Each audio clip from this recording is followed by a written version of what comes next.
안녕하세요. 하다보니 사진강입니다. 다음 보여드릴 표가 굉장히 유용할 거고요. 그 표만 알고 계셔도 영상 촬영, 사진 촬영 하실 때 많은 도움이 될 거예요. 그리고 어떤 셔터 속도나 조리개로 어떤 표현을 한다든지 ISO에 따라서 어떤 표현을 또 추가적으로 보여줄 수도 있고요. 다음 표를 보시면 될 것 같습니다. 표 한번 볼게요.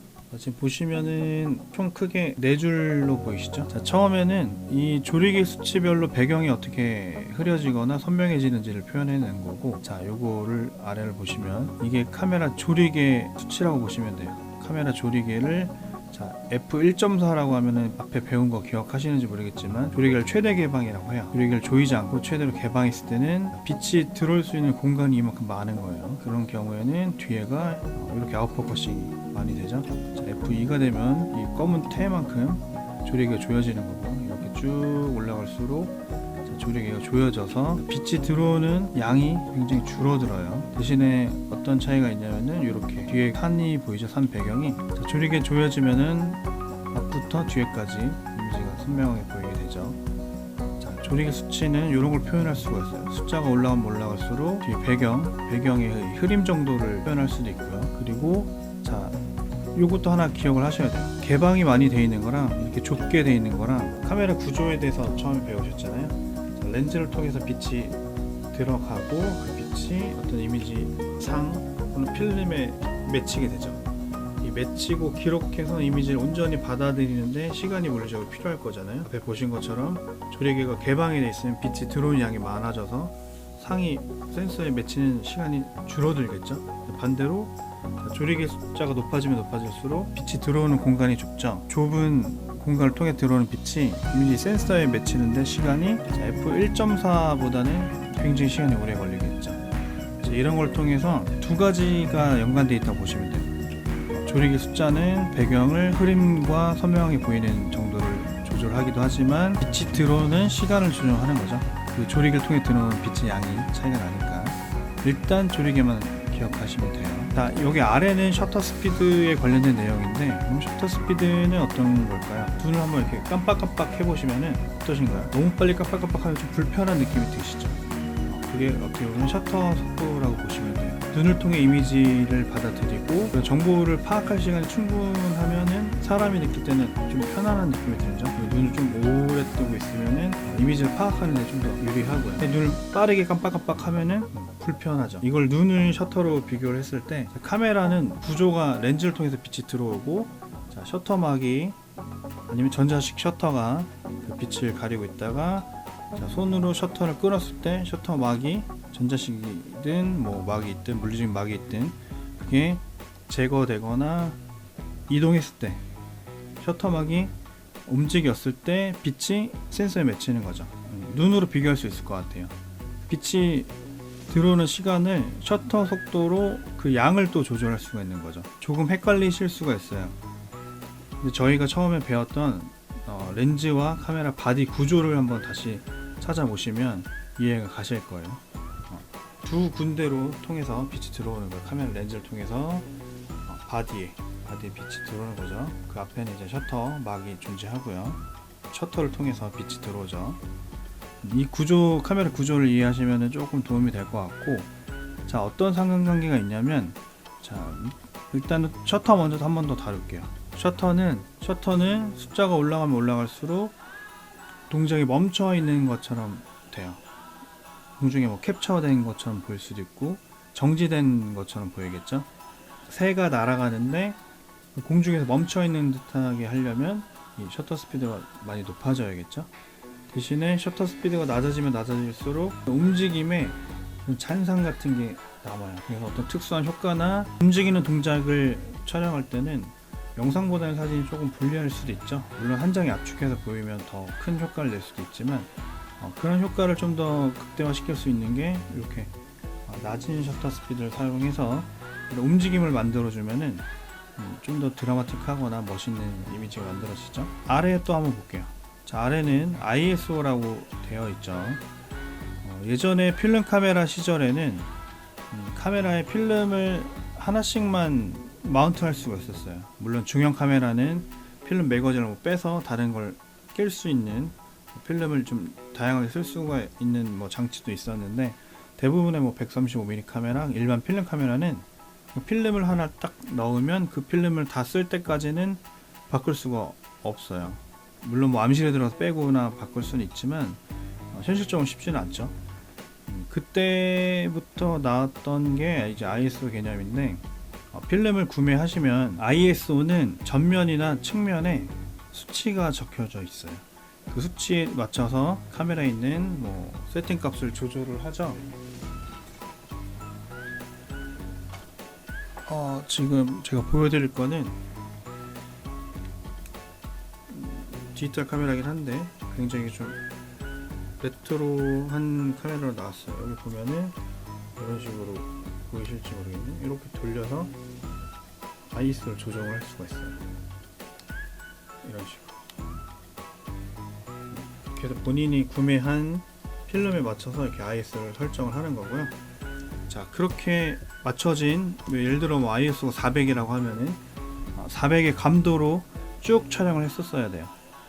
물론 뭐 ISO를 조정해서 촬영할 수는 있지만 그게 이제 디지털이 아니기 때문에 현상소에 가져가면은 필름을 약품 처리를 해서 상을 이제 눈으로도 볼 수 있게 만드는 그 교반 시간이 있는데, ISO 별로 그 시간이 다 달라요. 그래서 ISO를 좀 다양하게 촬영한 것 같은 경우는 필름 한 면 한 면을 다 그렇게 약품 처리할 수는 없겠죠. 물론 뭐 잘라내서, 정확하게 기억하고 있어 잘라내서 뭐 그 필름만 하면은 할 수도 있겠지만 현실적으로 좀 쉽지는 않죠. 디지털로 넘어와서 굉장한 장점이 ISO를 충분히 자기 마음대로 이용할 수 있다라는 게 굉장히 장점이고, ISO는 조금 더 설명을 드리자면은 ISO 수치는 낮으면 낮을수록 이미지가 곱다고 할 수가 있어요. 진흙에 가까운 거죠. 입자감이 굉장히 작아서 되게 매끄럽고, 뭐 스튜디오 촬영 아니면은 풍경, 뷰티 촬영 뭐 이런 거는 ISO를 좀 낮게 쓰니까 훨씬 유리하겠죠. 그리고 ISO를 낮게 쓰면 낮게 쓸수록 이미지 질감이나 노이즈에 대해서 굉장히 유리한 면이 있고요. 자, ISO가 이렇게 올라가는 경우가 생기죠. 어떤 경우가 올라가는 경우가 생기냐면은 빛이 모자랄 때는 ISO 수치를 높여요. 어떤 차이가 있냐면 ISO 수치가 높아지면 높아질수록 감도라고 하죠. 감도가 예민해져서 작은 불빛, 어떤 빛이라도 빠르게 흡수를 해요. 시간을 또 확보해 주는 거죠. 자, ISO가 낮으면 낮을수록 입자감이 곱기 때문에 빛을 꼼꼼하게 꽉꽉, 밀도의 차이가 있을 수가 있는 거예요. 밀도를 꽉 채우는데 시간이 오래 걸리는 반면에, 자, ISO가 높아지면 높아질수록 밀도가 그렇게 높지가 않아요. 그 안에 그 빛을 채우는 시간이 줄어들게 되는 건 거죠. 다시 한번 말씀드리면은 뭐 이런 표현을 할 수 있을 것 같아요. 자, 이렇게 진흙이 있고, 자, 밑에 어떤 비커 같은 걸 놔요. 옛날에 과학 시간에 배웠나요?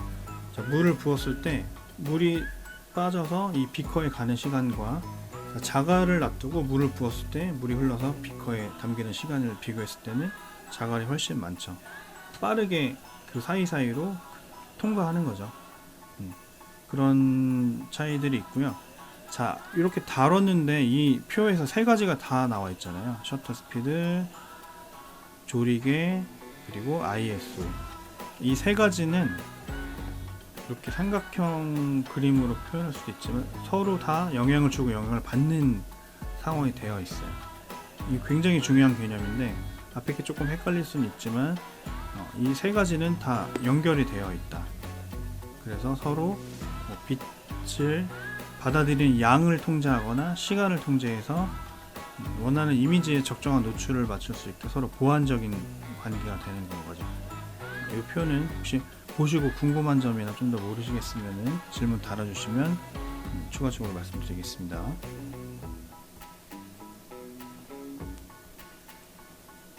헷갈리실 거예요. 지금까지 설명드린 부분이. 하지만 이걸 실제 어떤 현장이나 상황에서 어떻게 사용하느냐가 제일 중요하겠죠. 그러면 크게 세 가지 상황을 나눠서 한번 얘기를 해볼게요. 조리개 숫자가 여기 보이시면 F8 혹은 F11 이하로 사용할 수가 없는 상황이 있을 수가 있어요. 제가 앞에 조리개 부분에서 언급해 드렸다시피 풍경을 찍을 F8에서 F13까지를 주로 많이 사용한다고 말씀을 드렸었죠. 단체 사진 혹은 풍경 사진을 찍는다고 전제를 해볼게요. 조리개 숫자는 F8을 쓸게요. F8을 사용해야 되는데, 예를 들어 사진이 흔들리면 안 돼요. 조리개도 높아야 되는데 사진이 흔들리면 안 돼요. 그러면 여기 보시면은 잔상이 좀 없어 보이는 게 125분의 1초를 저희는 많이 사용하긴 하는데, 250분의 1초를 써야 돼요. F8 그리고 250분의 1초, F8에 250분의 1초. 자, 근데 행사장이 조명이 좀 어두워요. 물론 뭐 ISO 50을 쓰면 이미지 퀄리티를 높일 수 있겠지만, 행사장이 어둡게 되면은 빛이 부족하니까 받아들이는 시간이 많이 필요하게 됩니다. 그러면은 조리개가 숫자가 높아지면 빛을 많이 받아들일까요? 숫자가 낮아지면 빛을 많이 받아들일까요? 숫자가 낮아야 빛을 많이 받아들이겠죠? 그러나 저희는 조리개를 변경할 수가 없어요.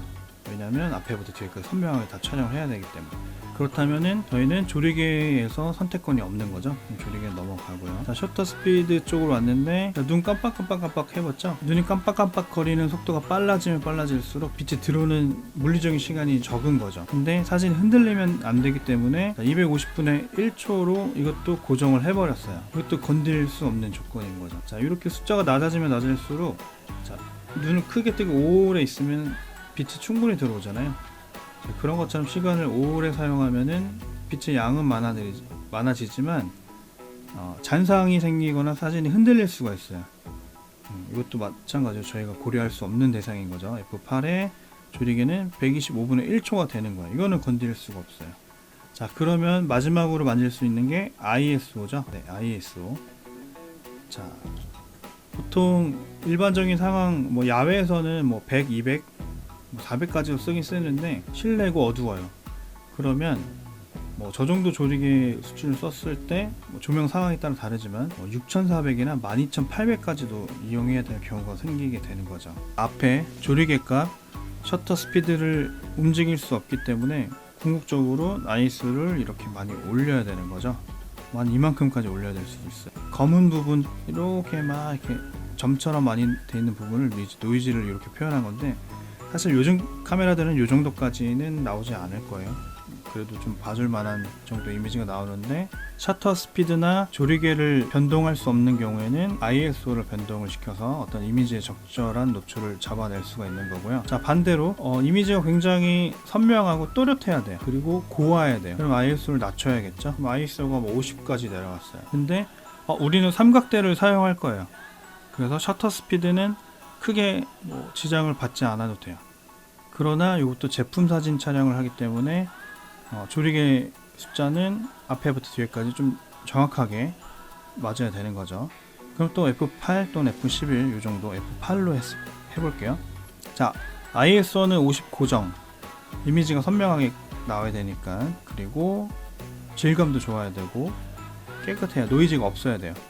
그리고 조리개는 제품이고 앞에부터 뒤에까지 잘 나와야 되기 때문에 F8을 또 고정을 했어요. 그러면 만질 수 있는 게 저희는 셔터 스피드밖에 없죠.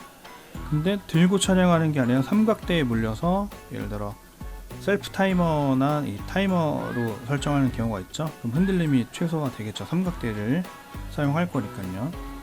자, 보통은 이 정도 돼야 들고 찍을 때 흔들리지 않는데, 저희는 이 숫자를 굉장히 더 낮출 수가 있어요. 더 길게 뭐 몇십 초 단위로 갈 수도 있는 거고요. 자, 그런 식으로 했을 때는 곱고 노이즈가 없는 ISO와 자, 조리개 숫자도 충분히 확보했고요. 자, 셔터 스피드만 우리는 삼각대를 사용했기 때문에 이용해서 어떤 이미지를 담아낼 수가 있는 거죠. 그런 경우가 있고요. 자, 정말 어쩔 수 없는 상황이 있어요. 좋은 ISO도 써야 되고 셔터 스피드도 확보해야 되고 조리개 숫자도 확보해야 돼요. 자, 그러면 볼게요. 뭐 조리개 8에 125분의 1초에 뭐 ISO 100이에요. 여기서 타협할 수 있는 게 아무것도 없어요. 그럼 여기 안에서는 할 수 있는 게 없죠.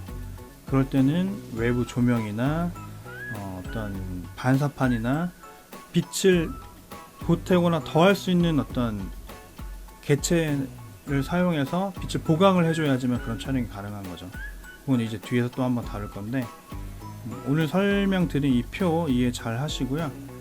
반복적으로 촬영해 보셔야 돼요. 자, 뒤에도 한 번 더 설명을 드리겠지만 이 표와 연관이 되어 있는 게 카메라 브랜드마다 좀 달라요. 셔터 스피드 우선식 모드, 조리개 우선식 모드, 그리고 그거 이제 뭐 캐논으로 가면 TV 모드 뭐 이런 식으로 바뀌겠죠. 자, 이런 것들을 본인이 어떤 사물을 촬영할 때 아니 인물을 촬영을 할 때 기준점을 세우셔야 돼요. 어떤 부분을 난 중요시해서 이걸 촬영을 하겠다.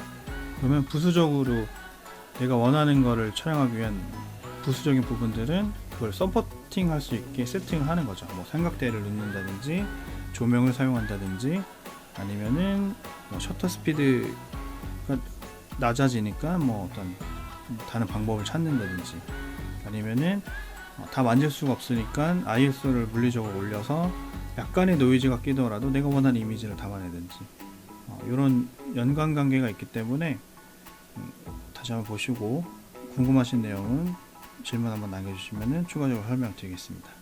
자, 오늘도 들어주셔서 감사드리고요. 다음 강의는 초점 부분에 대해서 설명을 한번 또 드리도록 하겠습니다. 오늘도 시청해주셔서 감사합니다. 구독과 좋아요 부탁드릴게요. 감사합니다.